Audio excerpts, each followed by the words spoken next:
नमस्कार, आप देख रहे हैं सबसे बड़ा सवाल। मैं हूं परवीन शेख। पश्चिम बंगाल में एसआईआर का खुलकर विरोध करने वाली ममता की हेकड़ी निकल चुकी है। सियासी घमासान के बीच बूथ लेवल अधिकारी उनके घर पहुंच गए।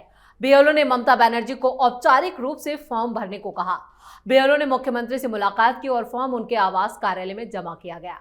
फॉर्म भरने के बाद बीएलओ उसे वापस लेने के लिए भी पहुंचा, जहां खुद सीएम ममता ने उनसे फॉर्म लिया। साथ ही उन्होंने ये भी कहा कि इसे भरने के बाद उनको सूचित किया जाएगा।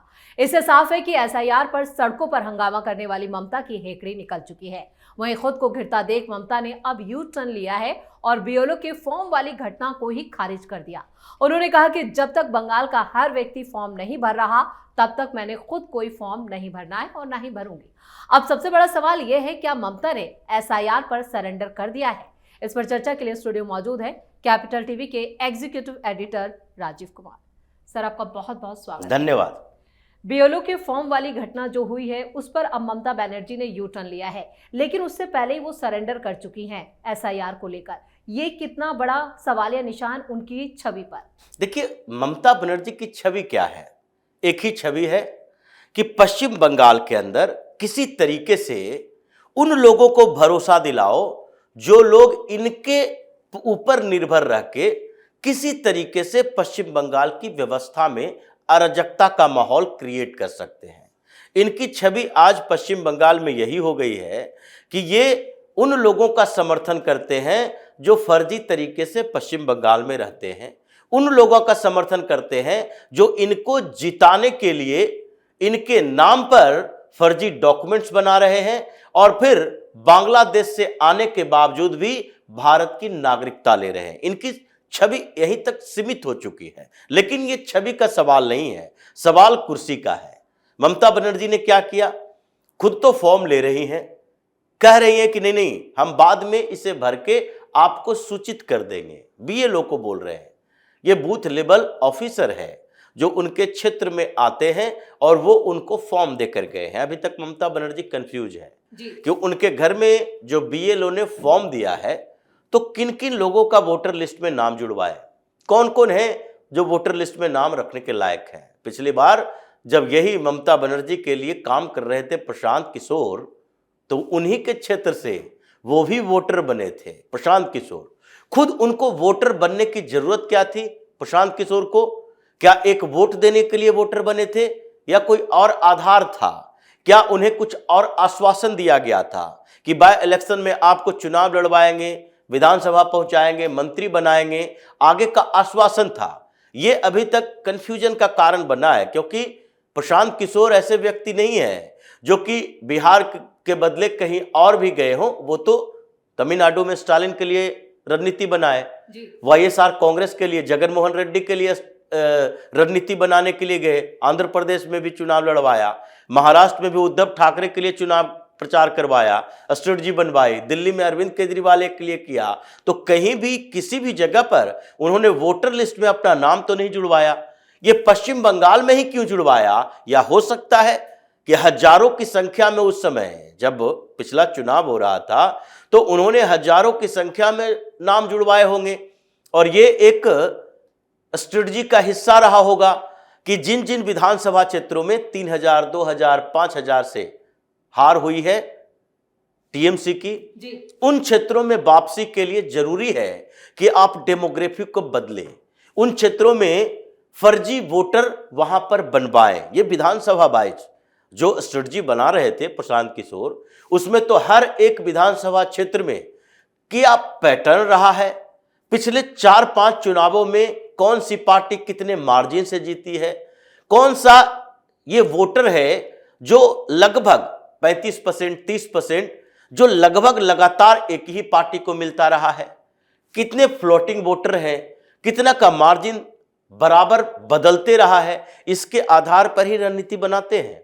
और इसमें पश्चिम बंगाल के लिए जो कि सारे सर्वे, यहां तक कि ममता बनर्जी भी परेशान थी, कोरोना का समय था और प्रशांत किशोर को भी कई बार डांट फटकार दिया था कि आप ऐसे समय में प्रचार नहीं करवा रहे हो, हमें हमारे लिए स्ट्रेटजी चाहिए। तो इसलिए उस समय जो फर्जी तरीके से प्रशांत किशोर का नाम आया, उससे तो शक इस बात का भी है कि क्या अलग अलग इलाकों में प्रशांत किशोर ने चेंज किया कि यहां पर अगर इस विधानसभा में टीएमसी के जीत का मार्जिन 20,000 25,000 वोट है, तो यहां पर अगर किसी भी तरह से माने तो 5-10 हजार वोट यहां से किसी दूसरे असेंबली में शिफ्ट करेंगे तो भी यहां पर जीत पक्की होगी। तो यह शिफ्टिंग का खेल तो नहीं चल रहा था कि उस समय कुछ विधानसभा क्षेत्रों से कुछ लोगों को बुलाओ और दूसरे जगह पर जाकर उसका वोटर लिस्ट में नाम डलवाओ, क्योंकि चुनाव से पहले जब वोटर लिस्ट में सुधार होता है तो उस समय के अनुसार जहां जहां जिसका आवास प्रमाण पत्र हो, जो लोग वोटर लिस्ट में अपना नाम डलवाने के लिए एप्लीकेशन दे, फॉर्म भरे, उसका वहां पर उस क्षेत्र में नाम डाला जाता है। यही तो वजह है कि कुछ दिन पहले वो कोलकाता गए और प्रशांत किशोर ने अपना नाम ऐड करवा दिया। तो ये जो सारी चीजें चली थी, इसके कारण ममता बनर्जी को लग रहा था ये शिफ्टिंग का खेल भी नहीं चलेगा, क्योंकि जिन लोगों को शिफ्ट किया है दूसरे असेंबली में, वो पहले असेंबली में भी वोटर है और दूसरे असेंबली में भी वोटर है। तो जो चुनाव आयोग की सबसे ज्यादा ये जो पैनी निगाह है, बिहार चुनाव से ये पता चला कि सबसे ज्यादा जो वोटर हैं, फर्जी वोटर जिसको कहते हैं, वो फर्जी वोटर हैं जो रिपीटेड वोटर कहलाते हैं। एक से ज्यादा मल्टीपल असेंबली कंस्टिट्यूएंसी में उनके नाम होते हैं और इस पर चुनाव आयोग ने कड़ा रुख अपनाया है। दूसरी बात, जो मर गए हैं, जिनकी मौत हो गई है, उनका नाम नहीं हटा है, यह अलग तरह की अवधारणा है। यहां पर केवल घुसपैठियों की बात नहीं है कि पश्चिम बंगाल में केवल घुसपैठियों के आधार पर ममता बनर्जी चुनाव जीत रही है। ये रिपीटेड वोटर भी हैं, ये शिफ्टेड वोटर भी हैं, ये माइग्रेटेड वोटर भी हैं और वो वोटर भी हैं जो कि मल्टीपल स्टेट्स में वोटर हैं। जो चुनाव के समय में ममता बनर्जी बाहर से ये ट्रेनों में भर भर कर लाते हैं लोग, उन लोगों का भी चेक किया जाएगा कि दूसरे स्टेट में भी है, एपिक नंबर देखा जाएगा। तो इसलिए ममता बनर्जी की परेशानी थी। लेकिन अचानक से हुआ क्या, ये जो 48 घंटे का समय है, यानी कि 4 तारीख को शाम तक ममता बनर्जी को लग रहा था नहीं, हम तो क्रांति कर देंगे जी, पैदल मार्च करेंगे। और 4 तारीख को ही ये पैदल मार्च कर रहे थे और भारतीय जनता पार्टी कंप्लेन कर रही थी कि देखिए भाई, ममता बनर्जी पर भरोसा नहीं है हमें, इसलिए सबसे पहले तो यही करना चाहिए कि ममता बनर्जी के स्टेट में जो आपने अपने डॉक्यूमेंट्स की लिस्ट में एक कास्ट सर्टिफिकेट का जिक्र किया है, वो कास्ट सर्टिफिकेट को वैलिड डॉक्यूमेंट न माने एसआईआर की प्रक्रिया में वोटर लिस्ट में नाम हटाने या जोड़ने के लिए, क्योंकि कास्ट सर्टिफिकेट फर्जी बने हैं, ओबीसी की लिस्ट फर्जी बने हैं। और ये हम नहीं कह रहे, ये कलकत्ता हाई कोर्ट ने बोला है और फिर सुप्रीम कोर्ट ने भी इस पर मुहर लगाई है। यह भारतीय जनता पार्टी का कंप्लेन था, उनके नेताओं ने किया कि कलकत्ता हाई कोर्ट ने भी कहा है कि यहां कास्ट सर्टिफिकेट जो बनाए गए हैं वो फर्जी कास्ट सर्टिफिकेट बनाए गए हैं। लाखों की संख्या में ओबीसी वर्ग में जो शामिल किया गया है उसमें सबसे ज्यादा 93 के करीब मुस्लिम जातियां थी, वो उस पर भी कलकत्ता हाई कोर्ट ने रोक लगाया और उसके बाद आगे रोक लगाने के लिए सुप्रीम कोर्ट ने भी उस पर मुहर लगाई। तो ये जो फर्जी तरीके से कास्ट सर्टिफिकेट बनाए जा रहे थे, उस पर रोक लगनी चाहिए कि हम उसको वैलिड डॉक्यूमेंट नहीं मनाएंगे। उसके बाद 24 जून के बाद जो बर्थ सर्टिफिकेट, यानी कि 18 साल से ऊपर के लोगों की बात है, बर्थ सर्टिफिकेट इशू आज नहीं होगा, एक सप्ताह के जैसे 21 दिन का समय मांगा जाता है, दिया जाता है कि बर्थ सर्टिफिकेट या डेथ सर्टिफिकेट के लिए उस तारीख से 21 दिन तक अगर आप अप्लाई करते हैं तो आसानी से किसी के वेरिफिकेशन की जरूरत नहीं होगी, वो म्युनिसिपल कॉर्पोरेशन खुद जारी कर देगा। लेकिन यहां तो 18 साल बाद, 20 साल बाद बर्थ सर्टिफिकेट इशू हो रहा है और उसमें यह भी आरोप लगाया गया कि ये पुराने डेट से भी इशू करवाए जा रहे हैं। तो इसको भी आप जांच के दायरे में रखें। मतलब अगर कोई बर्थ सर्टिफिकेट डॉक्यूमेंट के तौर पर देता है तो उसकी प्रमाणिकता की जांच किए बिना उसे वैलिड डॉक्यूमेंट नहीं माना जाए। फिर तीसरे स्तर पर राशन कार्ड की बात की गई कि राशन कार्ड भी यहां पर वैलिड डॉक्यूमेंट नहीं है। ऐसे राशन कार्ड को तो पिछले बिहार में भी ये चुनाव आयोग ने वैलिड डॉक्यूमेंट नहीं माना था, तो इसलिए उसके खिलाफ भी बात कही गई। अब ऐसी स्थितियां चल रही थी, टीएमसी के नेता ये बार बार धमकियां दे रहे थे और बीएलओ ने सवाल उठा दिया, चुनाव आयोग से रिक्वेस्ट किया कि भाई हमारी सिक्योरिटी की व्यवस्था की जाए। और उसी समय एक और मुद्दा उठा कि अगर ममता बनर्जी अपनी ही सरकार में अपने लोगों को भड़काकर दंगा पैदा करना चाहती है तो ऑप्शन क्या आता है?